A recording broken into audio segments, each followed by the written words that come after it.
Okay, so today we learned that 339,000 jobs were created last month. That's more than 13 million jobs created since President Biden took office. Here we go.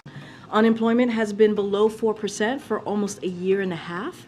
The last time our nation had such a long stretch of low unemployment was in the 1960s. The share of working age Americans in the workforce is also at its highest level in 16 years. The president's leadership to avert default means we will continue to deliver good jobs for the American people and communities throughout the country. The bipartisan budget agreement protects our historic and hard-earned economic recovery and all the progress that American workers have made in the last 2 years.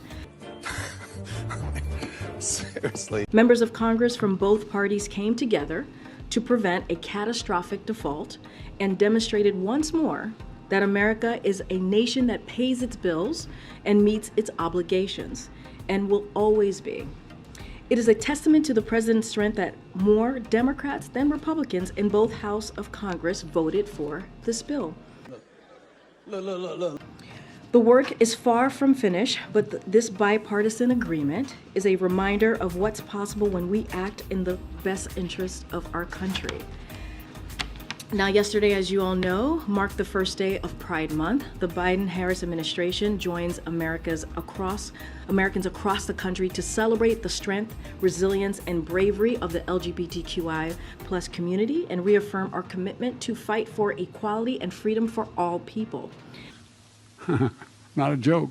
The reality is this year has been really scary for our community.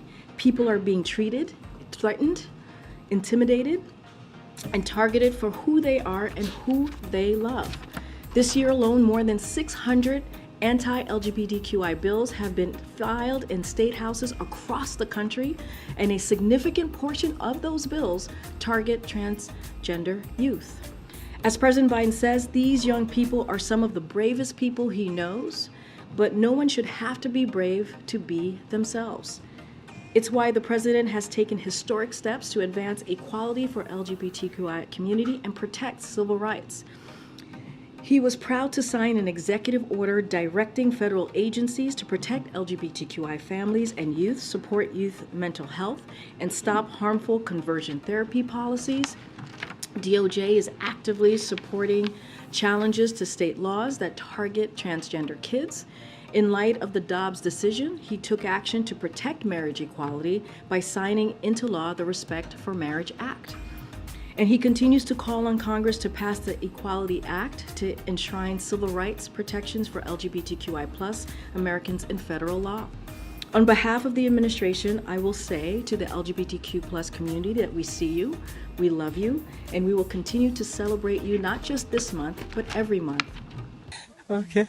We're going to continue to stand alongside you and fight back against these attacks, and we're going to remain focused on advancing equality for all people across the country. Now today, as you all know as well, we're also marking National Gun Violence Awareness Day, and in recognition, the White House will be lit in orange lights this evening, and many of us are wearing orange, as you can see from what I'm wearing today, all orange, as we remember the thousands of Americans killed and injured in acts of gun violence across our nation. As some of you may know, this observance started a decade ago after a 15-year-old girl named Hadia Pendleton was shot and killed on a playground in Chicago, just 1 week after marching in President Obama's second inaugural parade. Soon after this tragedy, Hadia's friends commemorated her life by wearing orange. They chose this color because it's what hunters wear in the woods to protect themselves from others. Wear Orange is now observed every June. As the president said this morning in his statement, he's proud to have signed the most significant gun safety legislation in decades and dozens of executive actions. But as we all know, it is nearly not enough. Well spoken, sir. It will take congressional action to make the kinds of meaningful reforms we need to keep our communities safe, like kids, like Hadia. Today, Vice President Harris will also deliver remarks at John Lewis High School, where she will talk about the administration's actions to reduce gun violence and call on young people to continue leading efforts to end gun violence and save lives. It's an odd thing to say. Today and every day, the President and the First Lady are praying for the victims of gun violence across America and for the survivors who will carry trauma for the rest of their lives.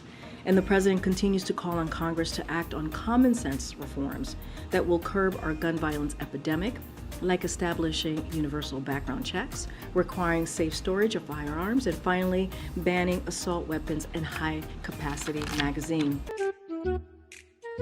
Now, finally, this weekend, just to give you guys a week ahead of what's going to be happening the next couple of days, the President will remain in Washington, D.C. On Monday afternoon, the President will welcome Prime Minister Mette Frederiksen of Denmark to the White House to further strengthen the deep and enduring ties between the United States and Denmark. Later, the President will welcome the Kansas City Chiefs to the White House to celebrate their championship season and victory in the Super Bowl 57. On Tuesday, the President will hold a cabinet meeting. The Vice President, per usual, will participate in that cabinet meeting as well. On Thursday morning, the President will greet Prime Minister Sunak and Mrs. Murty of the United Kingdom of an official working visit to further deepen the relationship, the close and historic relationship and partnership between the United States and the United Kingdom.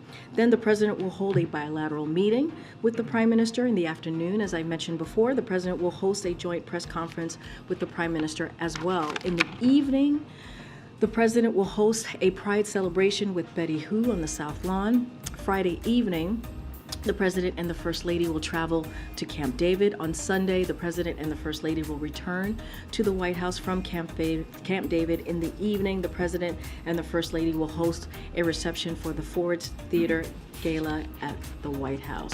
Finally, Just living the dream. on a bittersweet note, we hope you'll join us today in saying goodbye to our valued member of the White House press team. You all know Hiile Haru as the always kind, always smiling press wrangler who keeps events running smoothly. What you may not know is that Hiile is a lawyer and a business school graduate who spent the last 10 months of her presidential management fellow and here with us, as you all know, and she has been an indispensable member of our team. We will miss you, Hiile. We will miss your kindness, and also apparently I didn't know anything about this, but you have brought in Hawaiian snacks before, which I've never tried, so I don't know how I got left out of this. But she brings them to the office, and her willingness to take on any challenge to help the White House press team and the reporters we work with. I know many of you will join me tonight and for the goodbye festivities this evening. And if you cannot join us this evening, please come to the lower press and please say goodbye to our press team member and also our favorite lawyer as well. I think you have something to share with our friends here in the room. Mm-hmm.